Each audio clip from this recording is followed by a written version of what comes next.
देखिए मैं पूरे कितने 2 घंटे के 3 घंटे के मुझे नहीं मालूम 3 घंटे मैं 2.5 घंटे आंखें नहीं हटा सका फ्रेम से। इतनी एनग्रॉसिंग बात है, परफॉर्मेंस सुपर्ब है और मैं तारीफ़ करना चाहूँगा विवेक अग्निहोत्री का, जिसने 30 साल पुराना सत्य। तू इधर आ, एक में भैया, एक उधर से। तो मैं विवेक जी की तारीफ करना चाहूँगा जिन्होंने 30 साल पुराना सच लोगों के सामने लाया। ये सच ऐसा होता है कि जैसे कहते हैं कि अगर आप गलत न्यूज़ दो तो आप पाप कर रहे हो, लेकिन अगर आप सच न्यूज़ हो उसको छुपा के रखो तो उससे भी बड़ा पाप होता है। क्यों छुपाया गया 30 सालों से, क्यों छुपाया गया 30 सालों से हमें इस सत्य से?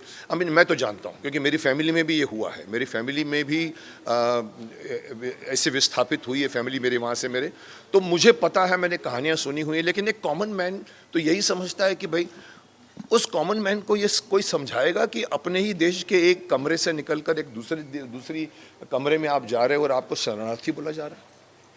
30 साल तक वो शरणार्थी हैं।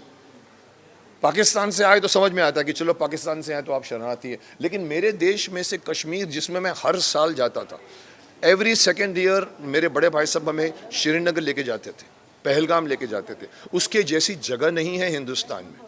उसके अंदर हम रहते हैं, वहाँ धीरे धीरे कभी कभी मुझे याद है उस वक्त कुछ लोग कहते थे कि ये लोग ये जो बेचते हैं ना, जो चेरी वेरी, वो पूछते हैं अरे हिंदुस्तान से आए हो?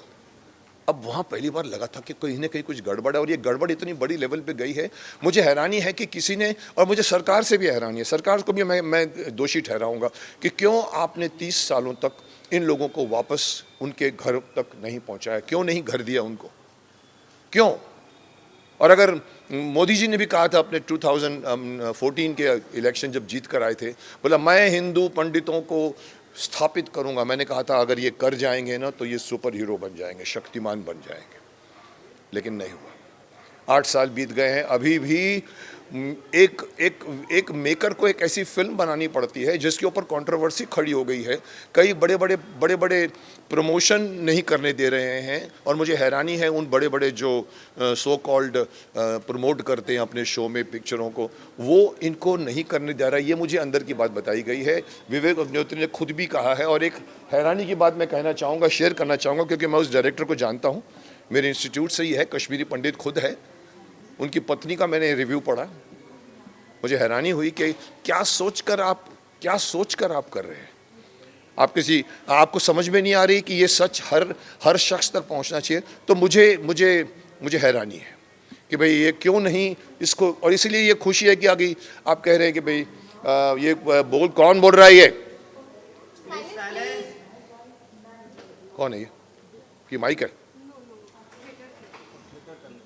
ओके, चलिए, तो आई एम सॉरी। तो मैं ये कह रहा था कि you have to understand that this news has to reach every, और टैक्स फ्री हो रहा है। मुझे बताया गया कि लोग टैक्स फ्री कर रहे हैं। स्टेट ने, कुछ स्टेट्स ने कर भी दिया है। मैं चाहूँगा पूरे हिंदुस्तान में टैक्स फ्री करिए, इस फिल्म को प्रमोट करिए। अगर ये बड़े बड़े प्रमोटर्स प्रमोट नहीं करते, एक बड़े हमारे इंडस्ट्री में लोग पता नहीं क्यों अपने आप को भारत से अलग प्रूव करते।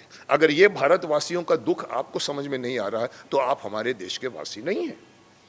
अगर उनमें से भी ये लोग प्रमोट नहीं करते तो इस फिल्म को पब्लिक प्रमोट करेगी। जैसे मैं आज बोल रहा हूँ, आपने भी रिव्यूज़ देखे होंगे, इवन कॉमन मैन के रिव्यूज़ भी ऐसे आ रहे हैं। आई थिंक ये प्रमोशन पूरी पब्लिक करे और पब्लिक देखे, और मैं समझता हूँ ये फिल्म बहुत बड़ा ब्लॉकबस्टर बने, क्योंकि ये एक मकसद, एक छूटा हुआ लक्ष्य जिसको सरकार भी भूल गई है। जब हुई थी, मैं समझता 90 उस वक़्त सरकार कोई और थी, उस वक़्त नहीं हुआ। उसके बाद भी सरकार आई, फिर भी नहीं कुछ हुआ। लोग अपने अपने जगह पर क्यों? So I hope that this film reaches to masses and it reaches to everybody. It is reaching globally. मैंने सुना इवन वर्ल्ड में भी लोग रिएक्ट कर रहे हैं, बिकॉज ये वर्ल्ड क्लास फिल्म बनी है। ये हमारे कॉमन 300 करोड़ की फिल्म नहीं है।